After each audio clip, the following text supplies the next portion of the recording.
Welcome back to my channel. I'm Sigourney Rosario, helping you to boss up into self-love, business, and faith. Welcome back. So today we are going to be discussing how to balance it all. Y'all, I struggle with this. I am the first to say I struggle with this. So when I say balance it all, I'm talking about the family, the friends, the relationships, the social hour and outings that you need, the working out, the spiritual health, mental health. It's just a lot. And on top of that, a business and a 9-to-5. Number one, I probably definitely kind of struggle with this. Prioritizing rest. Rest.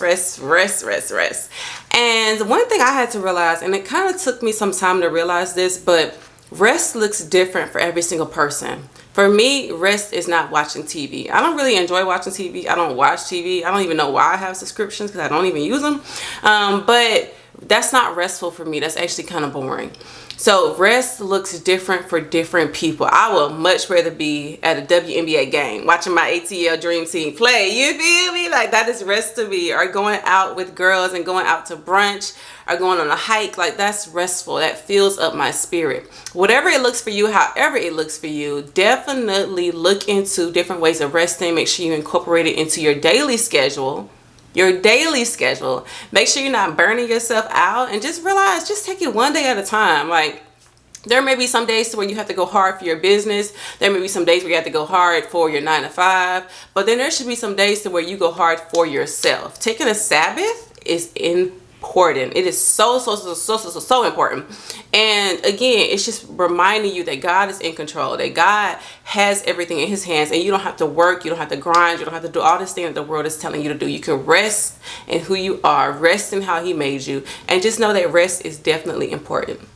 Number two, I would say the importance of time blocking. Time blocking is critical. It's critical. And for me, I'm learning how to time block. If I'm being honest, I'm learning, because it's hard to put a set amount of time aside to do certain things when your life is just kind of sporadic. Things pop up, things happen.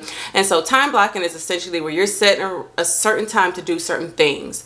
So for me, for example, time blocking could be after I leave my 9-to-5, from probably 5 to about 8, I work on just business. So that means put my phone on do not disturb. That means I'm not answering FaceTimes and calls and all the different distractions. I'm not on social media. I'm literally using that time to time block, to dedicate to my business. And so I definitely want to encourage you with that. Definitely use time blocking skills. There's a lot of different apps if you need help with that, to help you with time blocking. But it's definitely crucial that you set time aside to work out, to spend time with family, to spend time with your significant other, to spend time, people that you actually care about. So make sure you're using that time, and then devote all your attention to that activity that you're time blocking. Number three, valuing the people around you. So when you value the people around you, it is critical that you know that business is always going to be here. Your 9-to-5 is always going to be here. But the people that you care about, the people that love you, the people that are just there just for you and not anything else that you add to the table, they are going to be there throughout your whole life. And so valuing friendships, valuing relationships, valuing people that God has placed in your life, whether it's mentors, mentees, whatever the case may be, really and truly just remember to pour back into these people, spend devoted time with them, uninterrupted time, and just make sure you lock into the people that God has sent to you in your life. Number four, learning how to say no. N-O. Say it with me. No. N-O. You can't do everything. You can't be everything for every single person. Look, you're going to learn how to say no. You're going to have to know how to say no. You're going to have to know, like, I can't do this. I can't do that. I can't do this. I can't do that. Like, don't overextend yourself.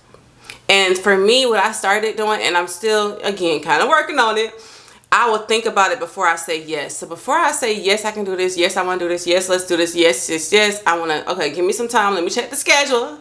Let me check my funding, and let me see what we can do and how we can move some stuff around. And so I think that's very, very, very important, that you're not overextending yourself and you're not saying yes to every single opportunity, every single partnership, every single business opportunity. Like, say, okay, 1 second, let me think about it, and then you can reconvene to see if it's actually a good fit for you or not. Number five is setting boundaries with family, friends, and loved ones. So this looks different for every single person, but when you're trying to balance it all, your time is very, very limited. So you don't have time to sit here and entertain drama. You don't have time to sit there and entertain people who don't mean you no good, negative people. You got to cut that on out. You got to cut it on out. And so setting boundaries looks like, hey, this is not really important. I'm not going to deal with this right now. Setting boundaries is like, hey, I see you got a lot going on and you're trying to bring this into my life. Baby girl, we don't have time for it. You have to set boundaries with family, with friends, with loved ones, with significant others, and you have to realize like your time is valuable. Number 6 is one of my favorites. Celebrating the small wins. Stop playing with me. Look, you better celebrate yourself. If you go to the gym, the schedule that you were supposed to go, for me, I go about 5 to 6 times a week. If you go to the gym, and you are faithful with that gym, listen, we're celebrating ourselves, okay? If you read your book like you said you was going to read, if you stayed true to your devotion with God and was reading the Bible, if you spent time with family and friends like you said you was, if you put down the phone and less strolling and less social media content and really focusing on yourself, baby, we are celebrating ourselves. Look, it's the small wins for me. Every win deserves a prize. I need a prize, okay? And it can look different. Like, I reward myself by like out to eat. I like to do like dessert nights. I like to do, okay, I'm going out with my girls. We're going out to brunch. We're going to have us a good time. Okay, I'm going on this vacation. Like, I just be finding little stuff to reward myself, or like a new outfit, a new hair product, a new makeup product. I've been really into makeup, so I'll do like a new makeup product. But anything to reward myself, because that's what's going to keep you motivated. That's what's going to keep you pumped up. And if you don't do that, you're going to feel stressed, bottled down. You're going to feel uneasy. Like, no, every single win, if you post it consistently on social media, reward yourself, okay? Because everybody ain't doing it. So definitely find something. It doesn't have to be anything expensive, but just find something to reward yourself, because you deserve it. Period. Enjoy your life. Enjoy your life. Life is so short, y'all. Life is about this long. I lost my mom when she was 28. When she was 28, her life was taken from her. So ever since that, I have realized I don't know when my last day on this earth is going to be. So I have to give it my all. Yes, I love my business. Yes, I love my 9 to 5. Yes, I love everything that comes with the hustle and bustle. But at the same time, I want to enjoy my life. My life does not revolve around my 9 to 5. It does not revolve around my business. I have a life outside of both of those entities. And so I want you to realize that even if it's taking a hike with your family, taking a hike with your friends, enjoying the company around you, it is so important to enjoy your life. If you always wanted to go across the country, do like a solo trip, book the solo trip. If you always wanted to do something crazy, like one of my friends, she just cut off all her hair. And it looks so good on her. It looks so good. I'm like, girl, you crazy. But I love it though. Like, do the things that you always wanted to do. Life is so short. Do not feel like you have to be stuck on this schedule and stuck to this and stuck to that. I think a schedule is important. But like when you can ease in some free things, some random things that you always wanted to do, definitely do that. Like for me, Monday through Thursday is definitely structured. Okay, we know what we have to do this week. But Friday, Saturday, Sunday, excuse me, we're out living our best life. Enjoy the life. Enjoy the season. Enjoy whatever God has placed in your life and where he actually has you at right now. The last thing, this is the most important thing. Give it to God. Whatever you are struggling with, whatever you are dealing with, whatever anxiety you're facing, whatever type of anxiousness, restlessness that you are dealing with, give it to God. Submit it to him, knowing that he can carry it, knowing that he wants to carry it, knowing that you're not called to carry everything.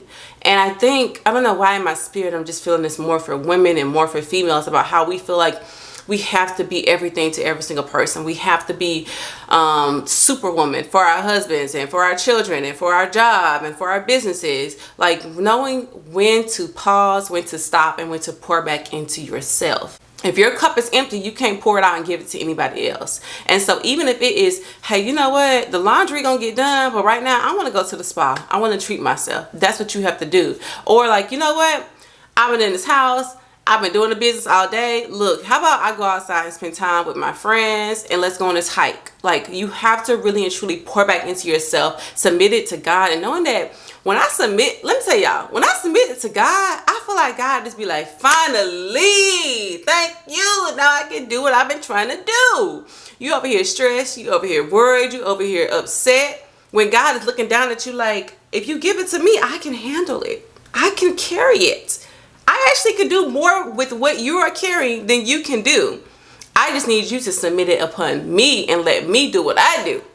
And so when you submit it and be like, you know what, God, I'm one person. I can only do one thing at a time. I'm not trying to overstimulate myself. I'm not trying to overdo it. I want to live in purpose. And let me get quiet. Let me sit still and let me hear what you have for me. That man show up and show out in your life. He show up and show out in your life. He do. He's done it for me multiple times, countless times. When I feel myself like getting anxious and getting like I gotta get this done, I gotta get this done, I'm like, it's time to sit still. It's time to sit still. Let me figure out what Big G want from me. Big G, Big God, let me figure out what he want from me, because I'm doing too much right now. And so I want to encourage you to do the same thing. If you need encouragement, or you know somebody else that may need a little bit of encouragement, please write into my foundation, Letters for Life. You'll receive a free handwritten letter of encouragement back to you. As always, I love you, but most importantly though, God loves you. I will see y'all in my next video. Bye.